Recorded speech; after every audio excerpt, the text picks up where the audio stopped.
ফুটফুটিকে নিয়ে কি করছো? তাকে দেখো, তাকে দেখো, সে কি করে যাচ্ছে। ফুটফুটু তাকে নিয়ে তুমি এখানে কি করছো? দেখি দেখি হাতে কি এটা? আরে চিকনি শাক নিয়ে এলাম বাগান থেকে। চিকনি শাক এনেছিলাম, দিয়ে তার সঙ্গে চিকনি শাকও বানিয়ে ধুয়ে নিয়ে চলে এসেছি। এদিকে সবজি ধুতে এসছো? তাই বলো। সবজিগুলো নিয়ে চলে এসেছি, কাঁচকলা, আলু আর কুঁদলি, বেগুন সব কিছু দিয়ে চচ্চড়ি বানাবো বলে নিয়ে চলে চিকনি শাকের চচ্চড়ি চিকনি শাকের দারুণ লাগে কিন্তু বন্ধুরা, দেখুন একেবারে ছ্যানছ্যানে। হ্যাঁ, বিনা সার ওষুধের চিকনি। আর এদিকে ফুটফুটি কিন্তু রেগে গেছে। ফুটফুটু দেখুন,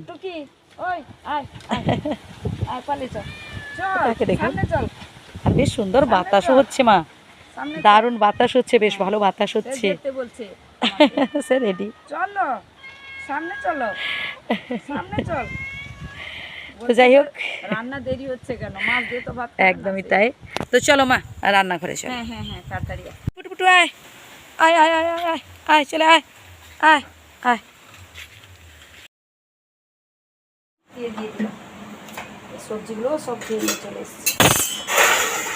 আর যা যা লাগে আমি নিয়ে চলে আসি।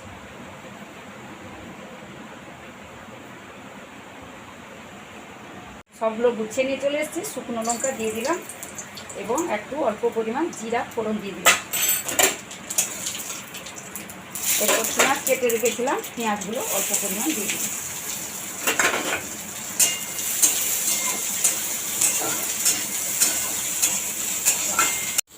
এরপর পেঁয়াজগুলো বাদামি কালার হয়ে এসছে। এরপর আমি ধুয়ে রাখা সবজিগুলো, আনাজগুলো দিয়ে দিলাম।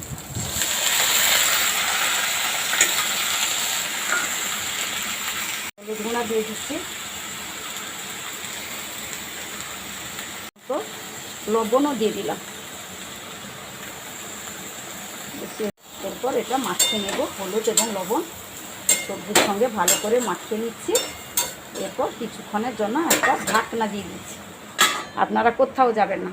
আমি ঢাকনাটা খুলে দেখছি, বেশ সুন্দর একদম ভাজা ভাজা হয়ে এসছে।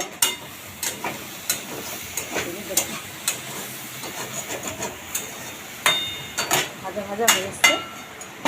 এরপর আমি সরিষা বাটা এবং লঙ্কা বাটা দিয়ে দিলাম পরিমাণ মতো। আপনারা নাও দিতে পারেন, আমাকে একটু ভালো লাগে তো, ঝাল ঝাল হলে খেতে ভালো লাগে। আর আপনারা যারা লঙ্কা বা সরিষা না খান তারা এমনিও করতে পারেন। এরপর উপরে আমি চিকনি শাকগুলো দিয়ে দিলাম।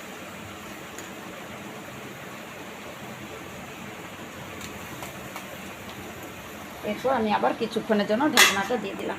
দেখছি চিকনি শাকগুলো দেখুন একদম পুরা গায়ে গায়ে হয়ে গেছে। আমি জল একটু দিইনি, বেশ সুন্দর হয়ে গেল। একটু হালকা একটু গ্যাস একবারে কমিয়ে দিতে হবে, দিলে জল একটু লাগবে না। এই বাটনাগুলো দিয়েছিলাম, ভালো করে এর সঙ্গে মাখিয়ে নিচ্ছি। বাটনারও সুন্দর মিশে গেছে, এর সঙ্গে মিশেও যাবে যা আছে।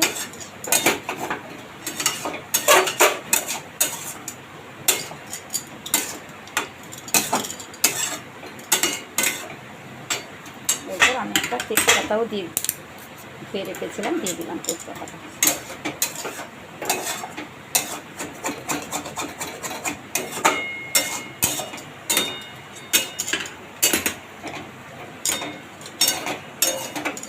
দেখতে পাচ্ছেন গ্যাসের দাম যে বাড়া ছিল, এখন মনে হয় একটু কমেছে মনে হয়, কিন্তু ওই দিল্লি টিল্লির দিকে তো ও কিলো দাঁড়িয়ে গ্যাস বিক্রি করছে, আমাদের বা এতটা নয়।